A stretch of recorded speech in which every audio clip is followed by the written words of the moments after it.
who should buy this book. When you're sitting around thinking again in a marketing from a marketing point of view, or from a commercial point of view, who do you see the audience being for this book? I think that the obviously people who love art and music will enjoy this book because it brings music and art together, I think. Mm-hmm. And I also think that just because the vast majority of American music today is rooted in the spirituals. So when we appreciate jazz and gospel and rock and roll and what am I missing? Blues. So when we appreciate all these kinds of music that are so much a part of the fabric of the United States today, we need to remember and appreciate that they had their roots in these spirituals. This is a huge gift of the African American community to the United States and to the world, for that matter. And so I think that it's for all people who are lovers of music and art. You told me once that you have a significant following in parts of Asia for your calligraphy, and you've also reminded us in this conversation that in parts of Asia there's a great appreciation for gospel music and for the spirituals. So on your list of demographic groups that will find this book interesting, can we expect to find Bound for Glory being sold in Asia, for example? Yes, I think so. And actually, I'm really glad you brought it up, because I think I need to talk to Tyndale about that in their marketing strategy, because my other books have done well in Asia. And part of that is because calligraphy is actually a very high art form in China and Japan and Korea especially. And those people really respond to calligraphy, even though and then because of their fascination with Western culture, just like we're fascinated with theirs, their love for calligraphy goes beyond their own brush writing to Western writing. And I might mention, too, just one more thing about the difference of the book from my others, that I really have tried to experiment with other types of writing. One of the most surprising things may be to see that some of the lettering is a little reminiscent of graffiti, but I mean graffiti at its best.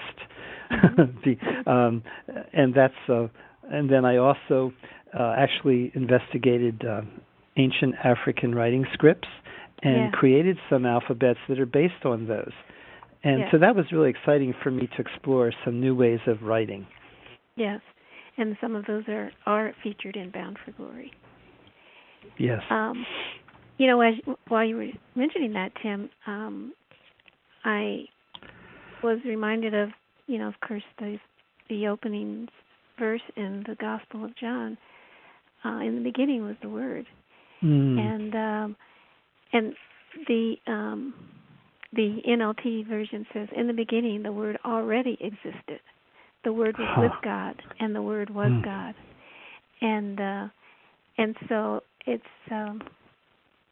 so exciting for me to hear you talk about the appreciation for calligraphy and for brushwork and for lettering in other cultures, in light of what we are taught in the gospel of the significance of the Word.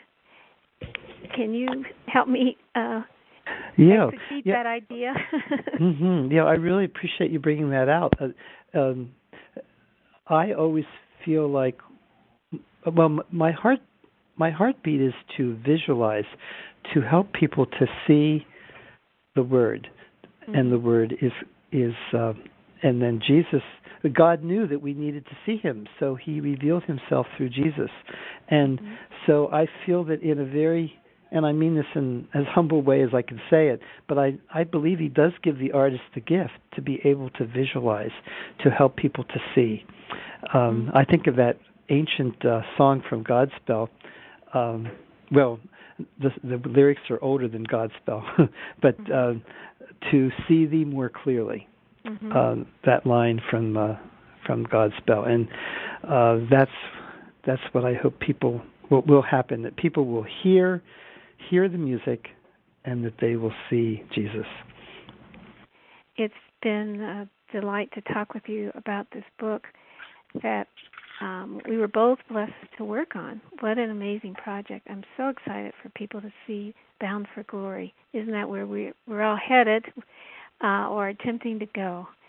And I thank you for your time this afternoon.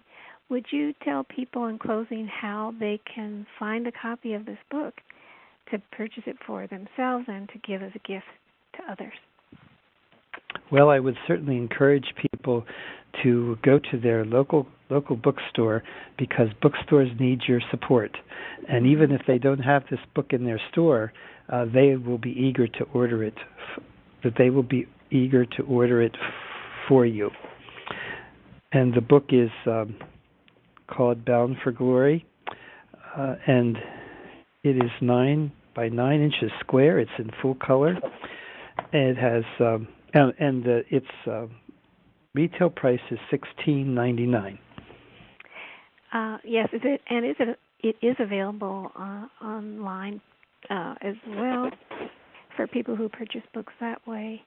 But I appreciate your reminder to go to a bookstore and ask for it there, and then to share it with others. What a great gift! It releases November the 1st, and what a beautiful Christmas gift it will be, and a gift for our personal libraries. So thank you, Tim, for your vision for this project, for your faithfulness to it, for your using the skills and the gifts that God's given you to show the world who Jesus is through the words, the songs, and the visual story of this amazing music. Once again, we've been talking with Timothy Botts. He is the author of Bound for Glory, celebrating the gift of African American spirituals. My pleasure, Tim. Thanks so much. And thank you, Patricia.